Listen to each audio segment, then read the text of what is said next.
What is going on, guys? KrysticMusic from producersinthemaking.com. Today we're going to learn how to DJ with the DDJ-SR without using sync. So first of all, what you want to do is you want to go to your setup. I don't know if Serato still does this. They probably updated it, but I always have this off, sync mode off. When I used to have it on, the sync would just, get in the way of everything. Sometimes it would go to sync automatically. They probably updated it, but I just have it like that, and I just have it off. Like, why would you have it on if you're not going to use it? So it just doesn't light up. Doesn't even light up. Doesn't even work. Doesn't even light up. It's just there. Another thing I wanted to say was if you use sync, it's not a bad thing. DJs always shame using sync. Like, it's on the deck. Like, why wouldn't you use it, It's a feature that they added. You're buying it, so why wouldn't you use it? You know what I'm saying? I started out using sync. I did my first gig using sync. But I personally prefer not to use it. It's just more fun without it, and you can actually customize the way your mix sounds without using sync. So that's why I really don't like using it anymore. But I did at the beginning, and if you're a beginner, there's nothing wrong with using sync. There's nothing wrong with using sync, guys. Another thing I wanted to note before we get started is the key lock. You want to have that on unless you want to be advanced. I'll teach you in another video, but you can mess with the melodies of a song, like a hot cue. You get low and then high. So yeah, I got these two tracks. All of these songs are copyright free, YouTube. So don't even get on me about that. I've been posting mixes and then they just take them off because copyright stuff. So it's a hit or miss. I can't complain, but oh well, I'm not salty, maybe. But anyways, on deck 1 we got Feelings by November. Deck 2 we got Neptune by Goblins from Mars. So we're just gonna put this one on. We're just gonna put this one on the loop. And of course you're gonna want to do all this in your headset. So you're gonna want to press Q and do it like that. Q this track. But oh, and by the way, if you didn't know, press a Q. That's your Q point to take it off. Shift Q point. Simple as that. So yeah, we're gonna put this track back in. Okay, actually I did not loop that. Whoops, my bad. We're gonna put that track back in, and so what you're doing in your headphones on this track over here is you're doing what's called beat matching. Basically, right now mine starts with the melody, and you just count it how the melody sounds. So without this beat, you're gonna count it 2 3 4 2 2 3 4 3 2 3 4 4 2 3 4 5 2 3. You get the point, right? And in real talk, you really want to find something with like a kick snare pattern, but that's not always going to be the case, like in this case right here. So I picked this track. So you're going to want to know how to count beats. I'm assuming you know that. If you don't, I can make a separate video about it. But that's so every 1 2 3 4, you get the picture. So we're gonna do this. This is the track that's already playing. This is the track that you want to bring in. So looking at the screen, I know, and looking at by the sound of it, I know that this one is a bit faster. So if you can tell by the screen, this one's 128 BPM, this one's 133. So I already know that this one's gonna be a lot faster. So I already know to slow it down. So what I usually do while this track is playing, and this is in my headphones, but right now I'll put it in and I'm doing this all in my headphones. So you go, and since I already know that it's faster, I like this technique. I always forget the name of it, but there's a technique where you go past it. You just do a quick. It really gets the job done. You do a quick, go past it, and then you just fine tune it. I fine tune it with this, and then do the jog wheel for minor tweaks. But especially if I'm seeing the screen. So you're doing this all in your headphones. Play it, and you match it up. Still too slow.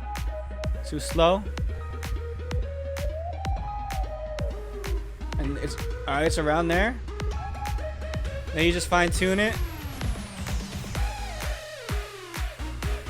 So now it's on beat. And you can tell if you look at the screen, you see the little tick marks. That's how you know. But you can hear it. You can hear it, right? You can hear it's on beat.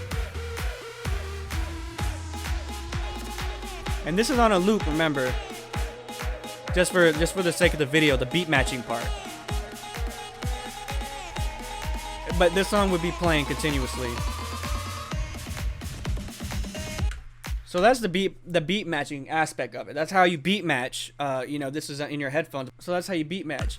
And let's just pretend this song, I'm gonna take this one off a loop now. So you already beat matched, right? Correct? I'm just gonna put it back. You already beat match. You have a beat match, right? You did it in your headphone while this track was playing, and so you have it all ready. So what you want to do is just cue it. Wow, this song sounds really happy. But anyways, you're gonna want to cue it, and you already know. You know it's set. You know it's set. You know you're good. So you just drop it in whenever you want, right? So this track is still playing, and that's how you mix it, right? So now they're mixing a little bit, and if you really wanted to take this out, you can just take it out however you want. You can add a filter, take it out so it's just this song playing, or you can mix them, whatever you want to do. You can mix the melody, whatever you want to do. It's completely up to you. But now this song is playing and this song is not. So this track is playing, you mixed it successfully. Now the final part is to change it back to its original BPM. You want to do it slowly. And I usually like doing it around, where the drop is. If I do it really fast, bam, but. So there it is. It's back to its original BPM, 133 BPM. They're not gonna notice that. If you're worried about them noticing it, they're not gonna be noticing it. Maybe if there's a DJ in the crowd, they'll be like, oh, he has to turn it down, But no, they're not gonna notice it. They're gonna be dancing, stuff like that. So. You mixed it, you're successful. You just mixed your tracks together. A fading went out, and then you can get on into all the fancy stuff. You can mix it back in. Maybe you just want the vocals if this has vocals, but that's how you mix them together. So that's the main part of the video, right? You could just watch that, and if you really wanted to see more, like a whole breakdown on it, blah blah blah, then you could just leave it in the comments. I'll certainly get that for you. I'm uploading daily now, so we're gonna get that out to you. Another question I get a lot is like, dude, how do you go from a really low BPM to a really high BPM? There's so many transitions, so many ways. Look it up on YouTube. There's so many ways. There's the old disc turn. You can go like that, play this track. I really don't like doing that. I like mine to flow. But for example, I'll use this track right here. I'll pretend that this one is 140. So let's bring that up to 140 BPM. And so if I have a song that's like, around 70s, 80s, whatever, I think we have one around here. What is this? A random song, Get Down. I just loaded these up because these are all copyright free. So I really haven't heard them all the way through. I just queued points where the beat drops, stuff like that. So yeah, if you really wanted to, you take the big number, right? And I picked 140 because I already know that 140 divided by 2 is 70. So I would take this one to 70. And there you go. They're gonna sound like they're on beat, like, because they are on beat. It's just divided by 2. You know what I'm saying? So if we play them together, they're gonna be on beat, even though this is 140, this is 70. So yeah, you can fine tune it with the jog reel to get the lines matching up if you're looking at your screen. But yeah, we're just gonna play them together and see how they come out.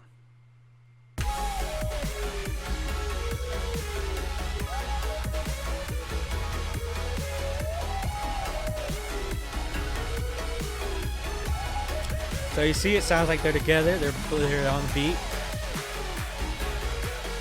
We're actually gonna take the bass off on this one.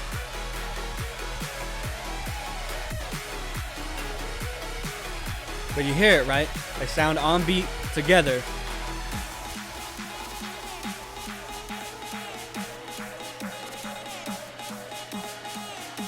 And you bring one in, fade the other out. You just fade the other out. And there you go. You just mixed a track 70 BPM to 140. So now you successfully mixed a track that's around 70 BPM or whatever the BPM is, 75, whatever, to a track that's 140, whatever you have it as. You just you divide the big number by 2. So 140 divided by 2 is 70. I just wanted to, I didn't want to make it too complicated, so I just 140 to 70, and there you go. This track is playing, and that's the speed. Then you can do whatever you want. That's what I usually do to make a smooth transition. I don't like there's a time and place for that. Don't get me wrong. I like doing that for hip hop tracks, stuff like that. But yeah, guys, that's it for the video. I hope y'all liked it. If so, leave a like. Make sure you subscribe if you like the content, and make sure to visit the website below if you want to know how to produce music. So yeah, I hope you have a great day, and thanks for watching.